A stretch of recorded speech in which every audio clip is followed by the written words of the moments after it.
பாடம் ஆரம்பிக்கிறதுக்கு முன்னாடி நம்ம துவா ஓதிக்கலாம்.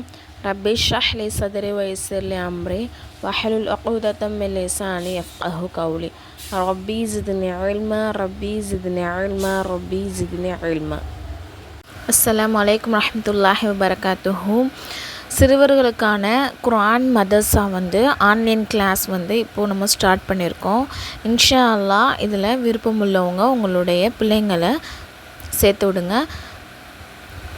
இந்த ஸ்க்ரீனில் தெரிகிற நம்பருக்கு மெசேஜ் பண்ணுங்கள். இன்ஷா அல்லாஹ் கிளாஸில் ஜாயின் பண்ணிக்கலாம். அஸ்ஸலாமு அலைக்கும் வரஹ்மத்துல்லாஹி வபரகாத்துஹு. ஒரே மாதத்தில் நம்ம குர்ஆன் ஓத தெரியாதவங்க கூட குர்ஆன் ஓதுறதுக்கு ஒரு அரிய வாய்ப்பு இதாக இருக்கும். இது வீடியோ காலில் உங்களுக்கு கிளாஸ் நடத்தப்படும். அது மட்டும் இல்லாமல் உங்களுக்கு ரெக்கார்டாகவும் வீடியோ உங்களுக்கு கொடுக்கப்பட்டுரும். இதில் யார் வேணால் கலந்துக்கலாம், எந்த வயசுலேருந்து வேணால் கலந்துக்கலாம். ஒன்லி லேடிஸ் மட்டும்தான். அப்படியே பசங்க சேரணும் அப்படின்னு சொன்னால் 10 வயசு கீழே உள்ள ஆண் பிள்ளைங்கள் மட்டும் இதில் ஜாயின் பண்ணிக்கலாம். ஒரே மாதம்தான். ஒரே மாதத்தில் இன்ஷா அல்லாஹ் நம்ம குர்ஆன் ஓத கற்றுக்கலாம். எந்த மாதிரி ஓதணும்னு சொல்லிட்டு ஓதுறதை கற்றுக்கலாம். இதோடைய ஃபீஸ் என்ன அப்படின்னு சொன்னால் ஒன்லி 200 ஒன்லி தான். இன்ஷா அல்லாஹ் இந்த ஒரு அரிய வாய்ப்பை நீங்கள் பயன்படுத்திக்கோங்க.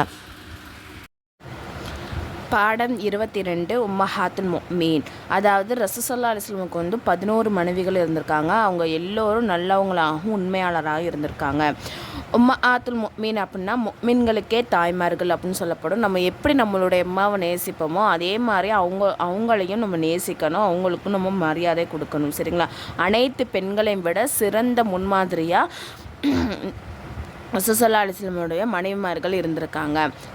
அதில் ஃபஸ்ட்டு அந்த மனைவிமாரில் ஃபஸ்ட்டு உம்மஹாத்துல் முஃமினீன் ஹதிஜா அம்மையாரை பற்றி பார்க்க போகிறோம். இவங்களுடைய இயற்பெயர் ஹதிஜா, புனை பெயர் தாஹிரா, தந்தை பெயர் குவைலத், தாயார் பெயர் ஃபாத்திமா. சரிங்களா? இவங்க மிகவும் மக்கால செல்வ சீமாட்டியாக இருந்திருக்காங்க. இவங்களுடைய முதல் திருமணம் அபு ஹாலா என்கிறவங்களோட நடந்திருக்கு. அவங்க மூலமாக 2 ஆண் பிள்ளைகள் பிறந்திருக்காங்க. அபு ஹாலா இருந்ததுக்கப்புறம் அத்திக் பின் ஆயித் மக்ஜூமி அப்படிங்கிறவங்களுக்கு மறுமணம் முடிக்கப்படுது.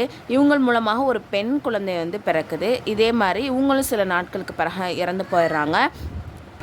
அதுக்கப்புறம் அவங்களும் இறந்து போயிடுறாங்க. அதுக்கப்புறம் ஹதிஜா அம்மையார் என்ன பண்ணுறாங்கன்னா, தன்னுடைய தந்தை கணவர் விட்டு சென்ற சொத்துக்களிலிருந்து வியாபாரம் செய்ய அதனுடைய ஈடுபாடாக ஏற்படுறாங்க. அவங்க எப்படி வியாபாரம் செய்வாங்கன்னா, மக்காலிருந்து வியாபார கூட்டங்கள் சரக்குகளை எடுத்து செல்ல பயணம் செய்வாங்க. அதில் ஒரு வியாபாரி பிடிச்சி இவங்களுடைய சரக்குகளை அனுப்பி அதுலேருந்து லாபம் சம்பாதிக்கக்கூடியவங்களாக இருந்திருக்காங்க. அப்போ ஒரு தடவை அபுதாலிஃப் அவங்களோட ரசூல் ஸல்லல்லாஹு அலைஹி வஸல்லம் வர்றாங்க. அவங்கள்ட்ட சரக்குகளை கொடுத்து அதுக்கப்புறம் அவங்களுடைய அடிமை பெண் மைசரா அவங்களையும் ஷாம் நாட்டுக்கு வியாபாரம் செய்ய அனுப்புகிறாங்க.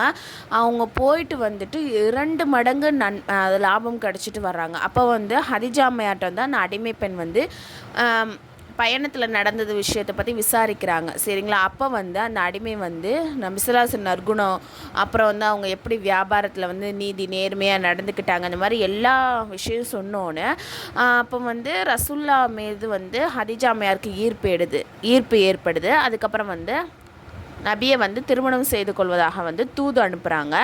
அப்போ அது நபி என்ன பண்ணுறாங்கன்னா, அவங்களுடைய பெரியாப்பிட போய் அபுதாலிஃப் அவங்கள்ட்ட போய் விஷயத்தை சொல்கிறாங்க. அவங்களும் மகிழ்ச்சி அடைஞ்சு என்ன பண்ணுறாங்கன்னா 2 பேர்த்துக்கும் திருமணம் செஞ்சு வைக்கிறாங்க. அப்போ ஹதிஜா அம்மையாருக்கு 40 வயசு, ரசூல்லாவுக்கு 25 வயசாக இருக்குது. அப்போ இதுவரை ஹதிஜா அம்மையார் நபிகளை தூரத்துலேருந்து தான் பார்த்துக்கிட்டு இருந்தாங்க.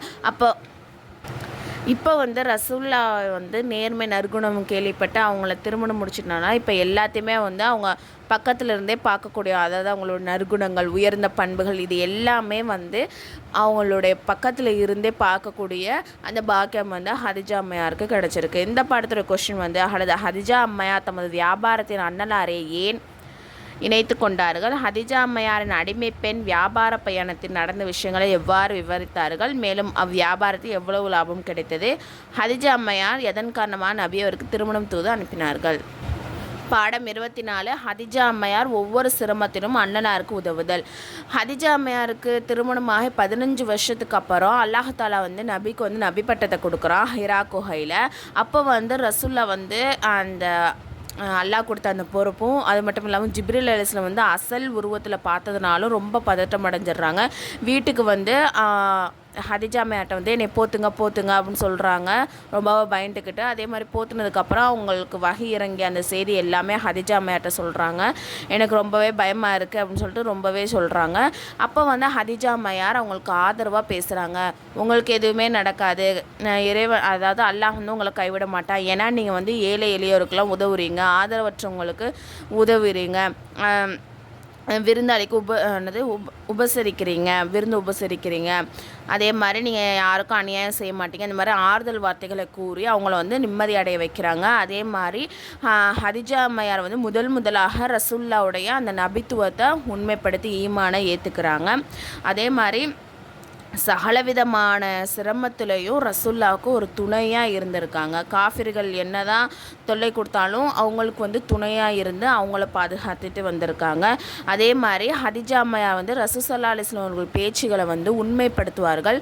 மேலும் வந்து காஃபிர்களுடைய செயல்பாடுகளை வந்து அற்பமாக பேசக்கூடியவங்களாக இருந்திருக்காங்க. அதே மாதிரி நபித்துவம் கிடைத்த 7வது ஆண்டு குறைஷிகள் வந்து என்ன பண்ணுறாங்கன்னா, நபியவர்களையும் அவங்கள சார்ந்தவங்களையும் அபுதாலிஃப் என்ற பள்ளத்தாக்கில் வந்து சிறை பிடிச்சு வைக்கிறாங்க. அப்போ கூட ஹதிஜா அம்மையார் எதுவுமே மறுத்து பேசாமல் அவங்களும் எல்லாருமே சேர்ந்து அந்த பள்ளத்தாக்குகள் 3 ஆண்டுகள் வந்து சிரமத்தோடு அங்கே தங்கியிருக்காங்க. இந்த படத்தோட கொஸ்டின் வந்து முதலில் நபியவர்கள் எந்த இடத்தில் வகை இறங்கியது, ஹதிஜா அம்மையார் நபியவர்களுக்கு வார்த்தைகளில் ஆறுதல் கூறினார்கள், நபித்துவம் கிடைத்த பிறகு முதலாக அன்னலாரை உண்மைப்படுத்தியவரும் ஈமான் கொண்டவரும் யார், ஒவ்வொரு சிரமத்திலும் ஹதிஜா அம்மையார் நபியவருக்கு எவ்வாறு உதவி செய்தார்கள்.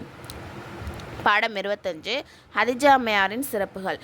அதாவது ஹதிஜா அம்மையாருக்கு அல்லாஹ் வழங்கிய சிறப்புகளும் திறமைகள் போன்று கியாமத் நாள் வரை எந்த பெண்ணுமே அடையவே முடியாது. அப்படிப்பட்ட சிறப்பை வந்து ஹதிஜா அம்மையார் வந்து அடைஞ்சிருக்காங்க. அதே மாதிரி நபி வந்து ஹதிஜா அம்மையாரை வந்து அதிகமாக வந்து நேசிக்கக்கூடியவங்களாக இருந்திருக்காங்க. அவங்க உயிரோடு இருக்கும்போது எந்த ஒரு திருமணமே அவங்க செஞ்சுக்கல. அவங்க மஃபாத்தான பிறகு நபிக்கு வந்து ஒரு வழக்கம் இருந்திருக்கு. என்னென்னா, வீட்டில் ஆடு அறுத்தாங்க, ஏதாவது ஆடு அறுக்கப்பட்டுருச்சுன்னா அது அந்த இறைச்சியிலே நல்ல பகுதியை தேடி அவங்களுடைய மனைவியோடைய சகோதரிக்கு அனுப்பக்கூடியவங்களாக இருந்திருக்காங்க.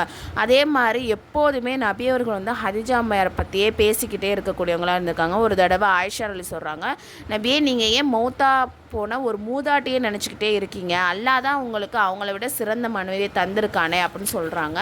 அப்போ வந்து ரசூல்லா சொல்கிறாங்க, அல்லாஹ் மீது ஆணையா, ஹதிஜாவை விட எனக்கு ஒரு நல்ல மனைவி இதுவரை கிடைக்கவே இல்லை. ஏன்னா மக்கள் எல்லாம் என்னை வந்து மறுத்து ஒதுக்கிய போது ஹதிஜா அம்மையார் தான் என்னை ஈமான் கொண்டாங்க. அதே மாதிரி மக்கள் எல்லாம் என்னை பொய்க்காரன் பொய் சொல்கிறான்னு சொல்லும் போது ஹதிஜா அம்மையார் தான் என்னை உண்மைப்படுத்தினாங்க. மக்கள் எல்லாம் என்னை வந்து என்னது அதாவது ஒதுக்கி வச்சாலும் நிறைய செல்வத்தை கொடுத்து மார்க்கத்துக்காக செலவு செஞ்சவங்க ஹதிஜா அம்மையார் தான். அதே மாதிரி அவங்க மூலமாக தான் எனக்கு குழந்தைகள் வந்து அல்லாஹ் வழங்கினா அப்படின்னு சொல்கிறாங்க.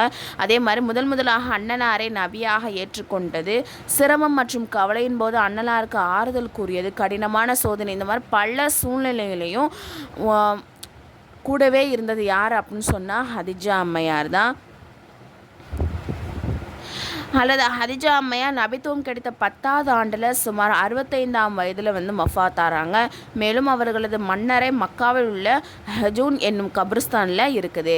இந்த பாடத்துடைய கொஸ்டின் வந்து அண்ணலார் ஏதாவது ஆட்டை அறுத்தால் என்ன செய்வார்கள், அண்ணன் நபியவர்களுக்கு ஆயிஷா நாயகிக்கும் மத்தியில் நடந்த உரையாடலை கூறுக.